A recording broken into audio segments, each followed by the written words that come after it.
Čo je to tá propagácia, alebo prečo sa ňou vôbec musíme zaoberať? No, naviažem trochu na tú predchádzajúcu časť školenia, ktorú hovoril Boris o povinnostiach. Z jednej strany propagácia je jednou zo základných povinností partnera, ktorá vyplýva okrem iného zo zmluvy o poskytnutí príspevku. V paragrafe 15 zmluvy, ktorá je uzatváraná s hlavnými partnermi a ministerstvom, teda riadiacim orgánom v Poľsku, sú uvedené v podstate informácie alebo ustanovenia týkajúce sa základných povinností z hľadiska propagácie alebo viditeľnosti projektu. Na čom to v podstate spočíva?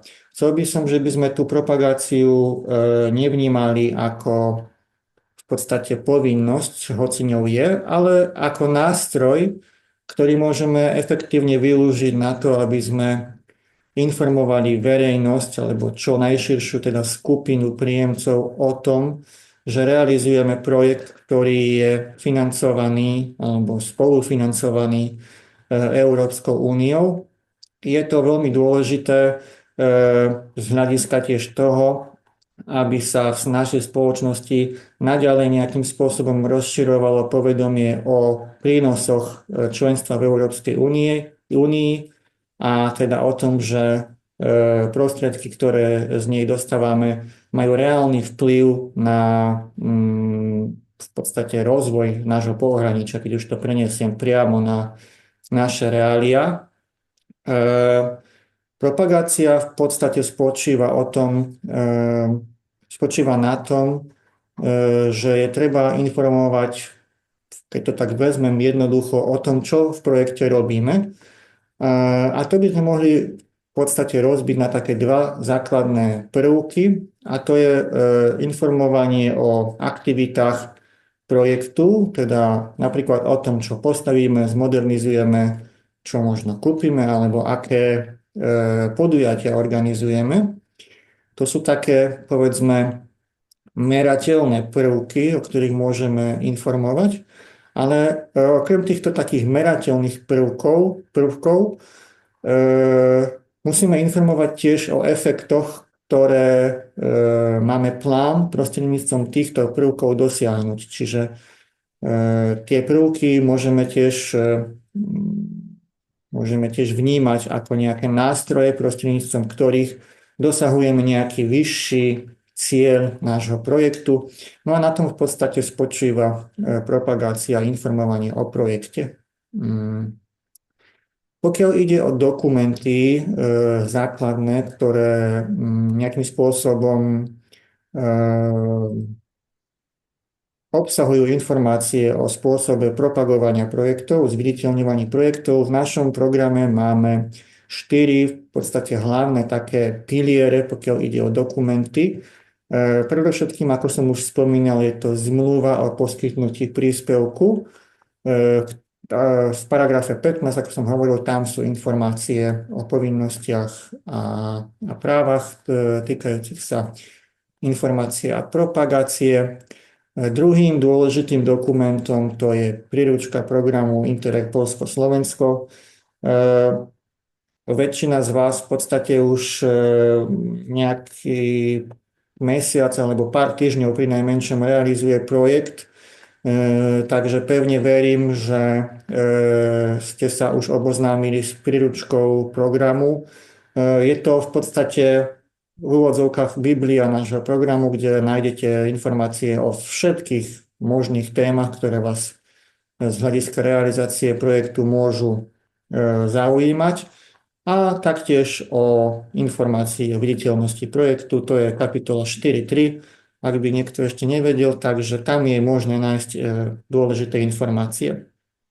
Okrem toho, okrem príručky, máme tiež prílohu číslo 5 k príručke, ktorá je výlučne určená len téme komunikácie a propagácie projektu. Nájdete tam v podstate už také veľmi konkrétne informácie týkajúce sa konkrétnych aktivít v rámci propagácie projektu. No a máme ešte tzv. Logo manuál. To je dokument, ktorý nejakým spôsobom definuje grafické pravidlá, pokiaľ ide o používanie logotypov a iných nástrojov v oblasti propagovania projektu. Dôležité je si uvedomiť, že v priebehu implementácie projektu môžu byť programové dokumenty aktualizované, napríklad v dôsledku zmeny legislatívy alebo iných predpisov. Preto je dôležité, a chcel by som, aby ste si to tiež pamätali, aby to vždy bolo niekde na vašej pamäti, že aktuálne dokumenty vždy stiahujeme z internetovej stránky programu, pretože tie, ktoré ste si stiahli povedzme pred mesiacom, pred 2, pred pol rokom, môžu už byť neaktuálne. Takže určite nabádam k tomu, aby boli všetky dokumenty stiahované aktuálne z našej stránky. Aké sú povinné aktivity spojené s propagáciou? Na tomto slajde v podstate vidíme taký krátky prierez toho, o čom dnes budem v tejto téme rozprávať. Predovšetkým je to používanie logotypu počas realizácie aktivít. No ten logotyp, mohli by sme povedať, že je absolútnym základom všetkého, pokiaľ ide o propagáciu a zviditeľňovanie projektu. On sa nám v podstate bude objavovať vo všetkých týchto ďalších častiach. Čiže okrem používania teda logotypu je povinné zverejnenie stručného opisu projektu, ktorý bude obsahovať ciele, výsledky, informácie na vašej internetovej stránke alebo sociálnych sieťach, ak také máte. Medzi ďalšie povinnosti patrí uvádzanie informácie o podpore z prostriedkov programu a z Európskeho fondu regionálneho rozvoja na dokumentoch a informačných materiáloch, ktoré budete vytvárať v rámci realizácie projektu. Tie informácie musia byť na tých dokumentoch uvedené viditeľným a trvalým spôsobom, aby nedošlo v podstate v priebehu ich používania k nejakej degradácii a podobne. Partneri projektu majú tiež povinnosť osadiť informačné tabule alebo plagáty na verejne dostupných miestach. O tom si budeme v podstate hovoriť v ďalších častiach tejto prezentácie. No a tiež, pokiaľ máme projekt, ktorého celková hodnota sa rovná alebo presahuje 5 miliónov eur, takýto projekt má takisto povinnosť zorganizovať informačné podujatie za účasti Európskej komisie a riadiaceho orgánu a dobrou praktikou alebo dobrou praxou by bolo tiež pozvať na takéto stretnutie národný orgán, čiže Ministerstvo investícií, regionálneho rozvoja a informatizácie, no a samozrejme tiež nás ako spoločný sekretariat. Takže začal som na predchádzajúcom slajde hovoriť o logotype programu ako o absolútnom základe pre v podstate veškeré informovanie a propagovanie projektu. Logotyp programu v podstate vyzerá takto a takýmto spôsobom je možné ho používať. Na našej strane sú dostupné poľská verzia, slovenská verzia a poľsko-slovenská verzia, pričom vo vašich projektoch nabadáme na používanie jednojazyčných verzií. Dvojazyčná verzia v podstate mala by byť používaná inštitúciami implementujúcimi program. Chcel by som upriamiť pozornosť na to, ako to logo vyzerá a aký je rozdiel medzi tým, ktoré tu máme zobrazené na zeleno a na červeno.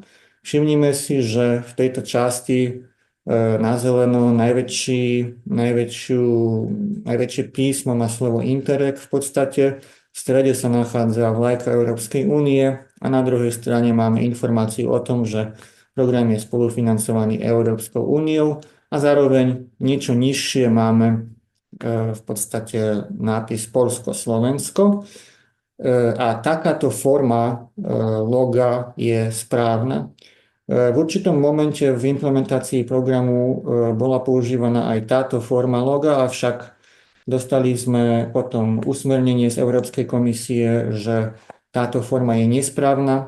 Preto by som chcel upriamiť vašu pozornosť na to, že v podstate logo, v ktorom nápis Poľsko-Slovensko je zarovno s dolnou hranou vlajky Európskej únie, je zastaralé a nesprávne a takéto logo teda nepoužívame.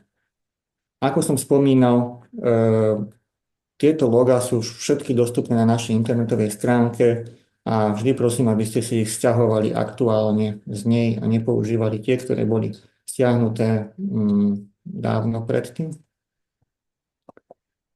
Aké sú základné pravidlá používania logotypov? V podstate logotyp programu musí byť najväčší zo všetkých logotypov, ktoré sú prezentované na danom mieste. Môže sa stať, že na dokumentoch alebo iných propagačných materiáloch budete chcieť umiestniť. To je samozrejme možné, ale pod podmienkou, že logotyp programu bude najväčší z nich. Všade, kde je možné, používajte prosím plnofarebnú verziu toho loga.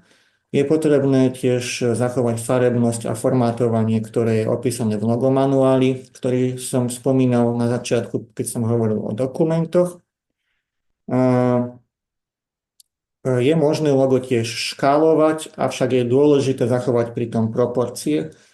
Na pravej strane tohto slajdu vidíme v podstate zákroky alebo úkony, ktoré sú zakázané, pokiaľ ide o úpravu loga.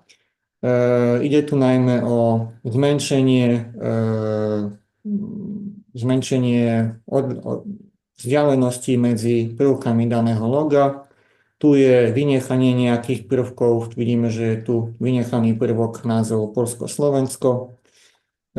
Tu máme nedovolené tlo, v podstate, alebo teda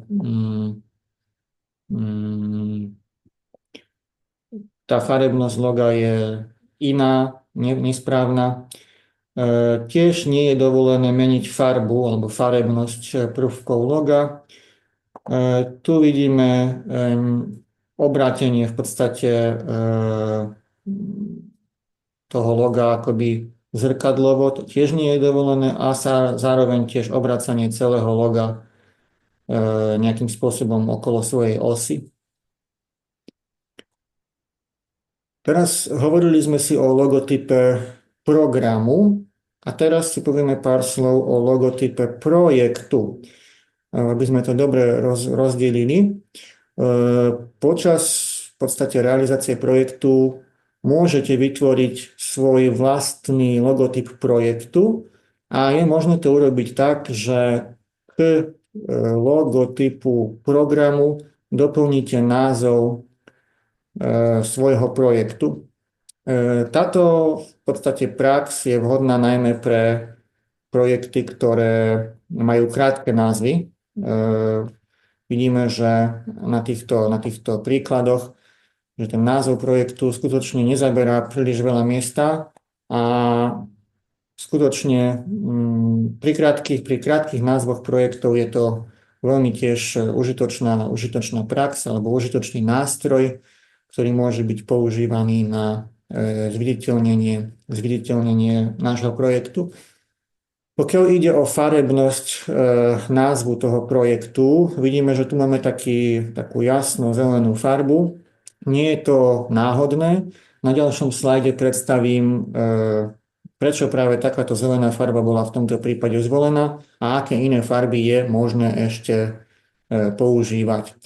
Čo je dôležité, to je fakt, že tieto logotypy projektu musia byť vždy vytvorené v súlade s informáciami uvedenými v tom logomanuáli, o ktorom som tiež už hovoril. Pokiaľ ide o používanie tých farieb na názvy projektov v logotypoch projektu a vôbec v propagačných materiáloch, máme v podstate zadefinované farby, ktoré je možné používať pre jednotlivé priority. Ako iste viete, v našom programe máme 4 priority tematické. Je to k prírode, ohľaduplné a bezpečné pohraničie, čiže tá zelená tu tiež nie je náhodná. Sú to témy spojené v podstate s klímou, s biodiverzitou a podobne. Prepojenejšie pohraničie, tu máme takú oranžovú farbu. Tvorivé a turisticky atraktívne pohraničie máme červenú. A spolupráca medzi inštitúciami a obyvateľmi pohraničia máme modrú farbu. Ale pozor, tie farby tiež nie sú náhodné. Tu dole máme v podstate kódy, by sme mohli povedať, v rôznych systémoch kodovania farieb a s nimi je treba sa tiež dobre oboznámiť a používať ich v podstate pri tvorení dokumentov a propagačných materiálov. Ďalším nástrojom, ktorý je možné využiť na propagáciu projektu, je internetová stránka projektu.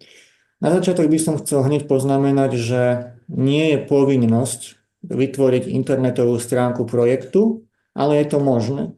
Nie je povinnosť, teda môžete splniť povedzme základné povinnosti týkajúce sa informovania o projektu prostredníctvom umiestnenia informácií na stránke svojej organizácie, tak ako som hovoril predtým.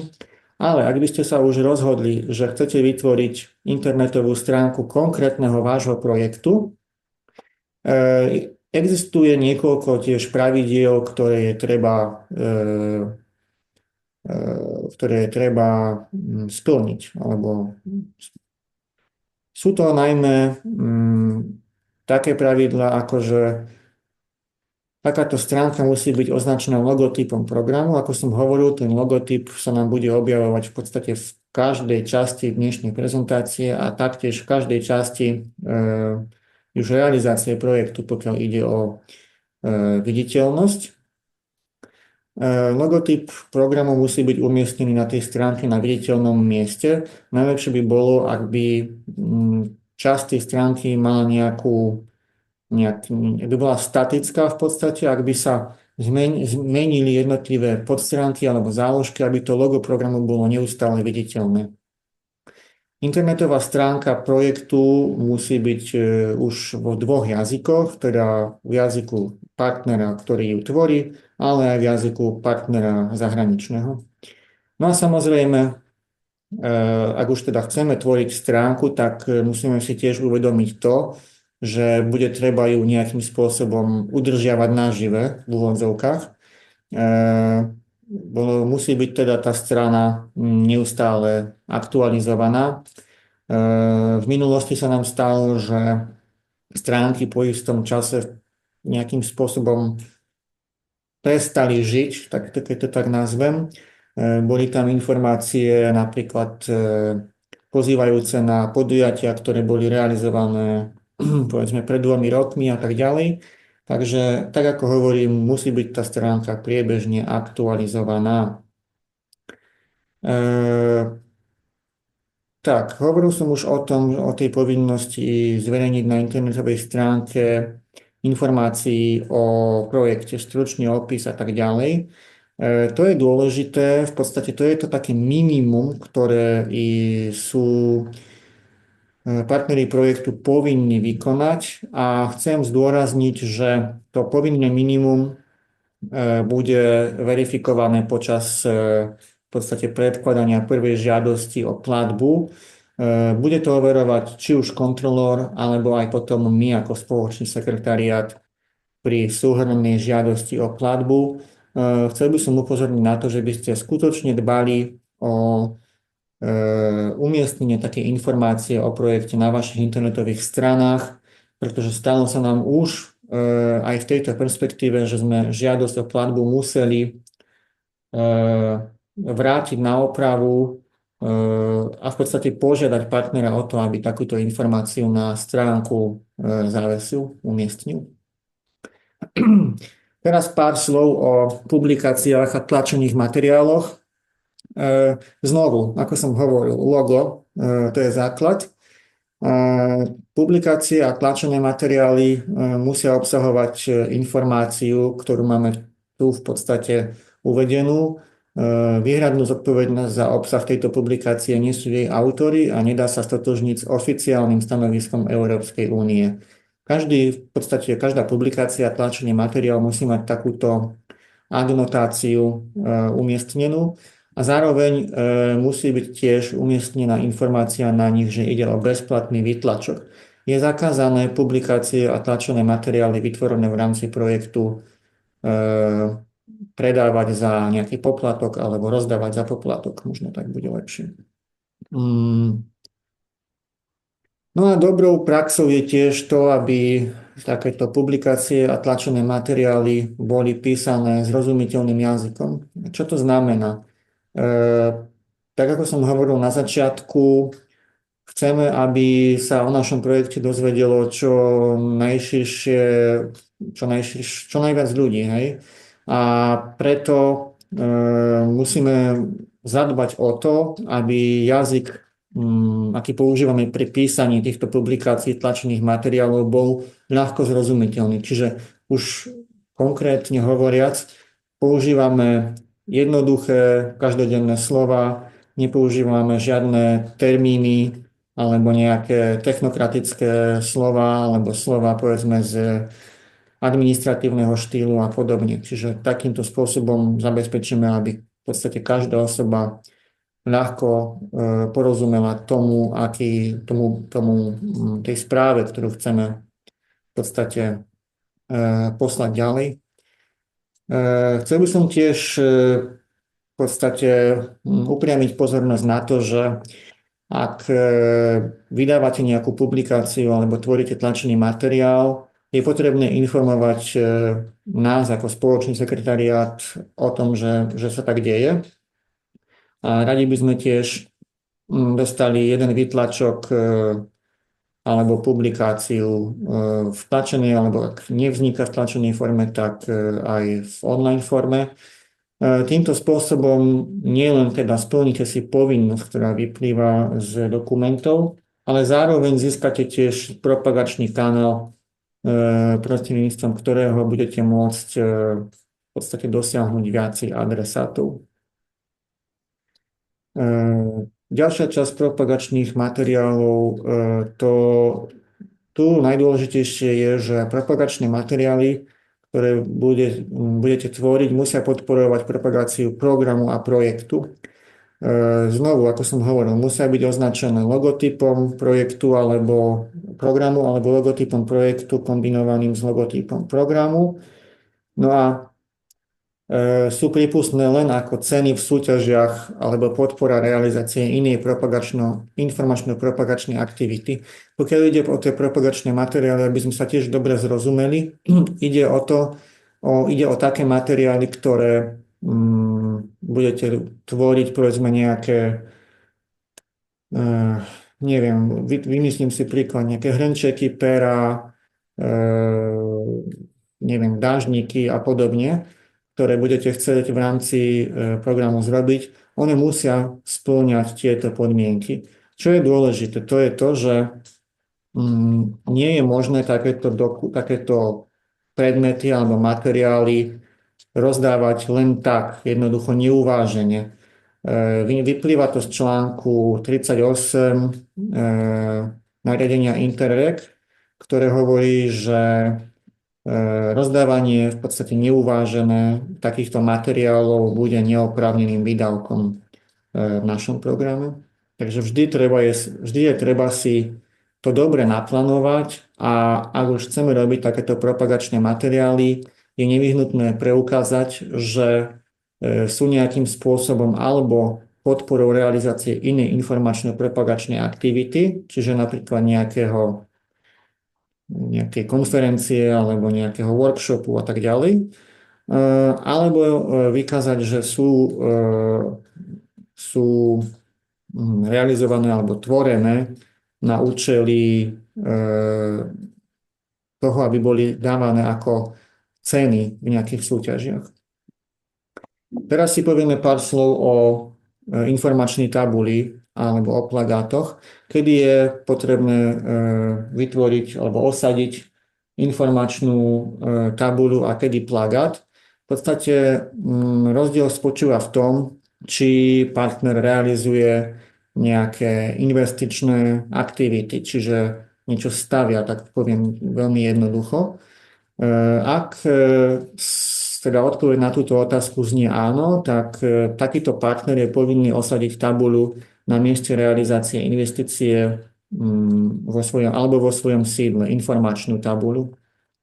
Pokiaľ odpoveď znie nie, čiže máme mäkký projekt, tak tu nie je už povinnosť umiestňovať informačnú tabuľu, ale z druhej strany je povinnosť zavesiť plagát minimálne vo formáte A3 alebo alternatívne umiestniť elektronický displej podobnej veľkosti na viditeľnom mieste pri vchode na miesto realizácie projektu alebo vo svojom sídle.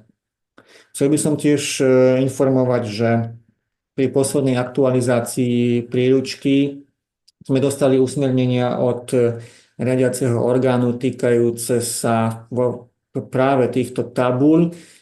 Donedávna fungovali v našom programe termíny informačná a pamätná tabuľa. Teraz v podstate tieto termíny zostali zjednotené a používame len informačné tabule, čiže pamätné tabule v podstate svojím obsahom a formou boli dosť podobné tým informačným tabuliam. Z toho dôvodu tiež boli tieto termíny zjednotené. Ak by ste mali alebo ak by ste mali v tejto veci nejaké pochybnosti, tak pozývam na oboznámenie sa s časťou otázok a odpovedí na našej stránke programu. Tam sú uvedené už nejaké informácie tiež o týchto informačných tabuliach. Aké technikália by museli tieto informačné tabule a plagáty spĺňať na to, aby mohli byť uznané za správne a tiež potom vyúčtované v programe? Pokiaľ ide o tabuľu, sú možné 3 rozmery tých informačných tabuľ. Vidíme ich tu v podstate v tejto ľavej časti slajdu. A pokiaľ ide o plagát alebo nejaký displej, minimálne formát A3. Tie tabule alebo plagáty musia obsahovať povinné prvky. Znovu logotyp projektu alebo programu a adresa internetovej stránky projektu, pokiaľ je, alebo tiež programu. Dodatočné prvky. Na tej informačnej tabuli je možné umiestniť pár dodatočných prvkov, ako sú napríklad logotypy, avšak môže byť maximálne 3. Musia byť umiestnené v spodnej časti tabule, ale zároveň nad adresou internetovej stránky, ktorú máme tu. A tiež nemôžu byť dlhšie ani širšie ako logotyp programu. To je v podstate splnenie tej podmienky, o ktorej som hovoril, že logotyp programu musí byť vždy najväčší. Tu vidíme v podstate príklad informačnej tabule v takej základnej verzii, ktorá je v podstate dobre slúži pre projekty, ktoré majú znovu dosť krátky názov. Dôležité je tu v tomto prípade si všimnúť, že ten názov sa končí v podstate zarovno s pravým okrajom vlajky Európskej únie. Preto hovorím, že tento formát je vhodný pre projekty s krátkym názvom. V podstate tam ten názov projektu by nemal presahovať za ten pravý okraj vlajky. Tabuľu je treba vykonať z trvalých materiálov, čiže z takých, ktoré nebudú podliehať degradácii po určitom čase a treba ju umiestniť na viditeľnom mieste. Na tomto slajde vidíme tabuľu, ktorú je možné používať pre projekty s dlhším názvom.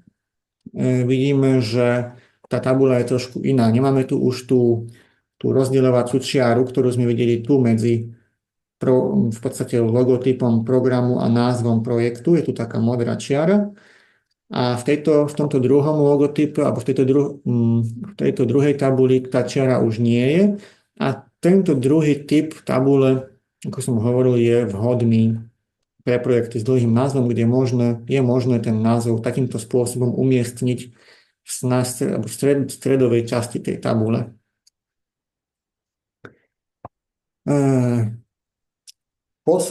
Posledná časť alebo povinnosť, o ktorej chcem dnes povedať v tejto časti dnešného školenia, to je realizácia informačného podujatia za účasti Európskej komisie a riadiaceho orgánu. Takúto povinnosť majú projekty, ktorých celková hodnota je rovná alebo vyššia ako 5 miliónov eur. No a počas takéhoto stretnutia alebo pokiaľ ide o to pozývanie ešte orgánov, tak v pozvánke je treba uviesť základné informácie o projekte, samozrejme čas, miesto a formu konania podujatia a očakávania týkajúce sa úlohy a príspevku zástupcu Európskej komisie.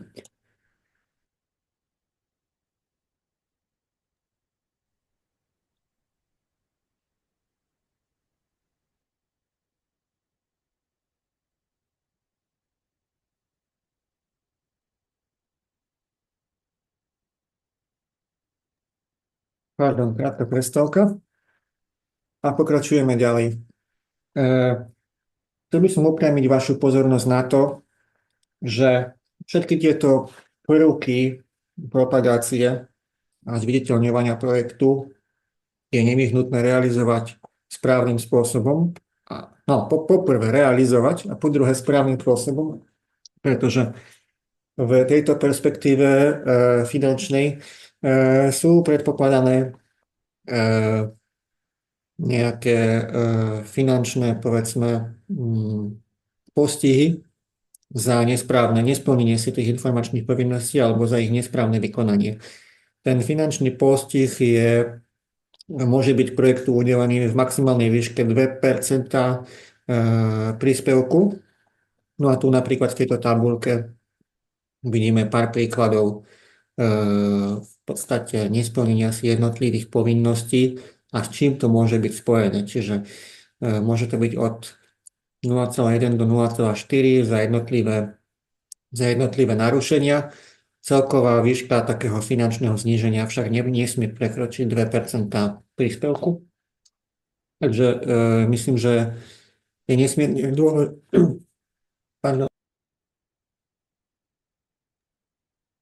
dôležité si uvedomiť, že správna realizácia týchto projektov je veľmi dôležitá.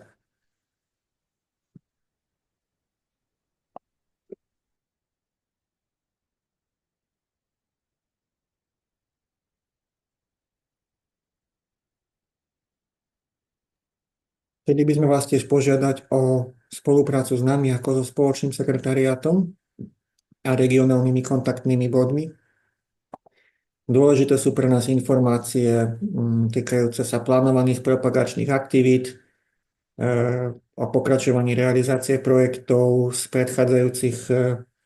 predchádzajúcich perspektív, ale aj tiež o dosiahnutých míľnikoch v rámci súčasne realizovaných projektov. No a zároveň, ako som už spomínal, o publikáciách a iných materiáloch, ktoré vznikajú v rámci projektov. Využívame ich predovšetkým na plnenie si informačných úloh, ktoré dostávame my ako spoločný sekretariát od orgánov programu. Zároveň na propagovanie efektov, projektov prostredníctvom tradičných aj digitálnych komunikačných kanálov. No a tiež môžeme ich použiť na prihlásenie projektu na nejaké podujatia alebo súťaže organizované rôznymi európskymi inštitúciami, ako napríklad Regio Stars alebo Dni otvorených dverí európskych fondov. Takže vďaka tomu možno váš projekt bude môcť získať nejaké tiež ceny alebo nejakým spôsobom bude zviditeľnený aj v širšej škále.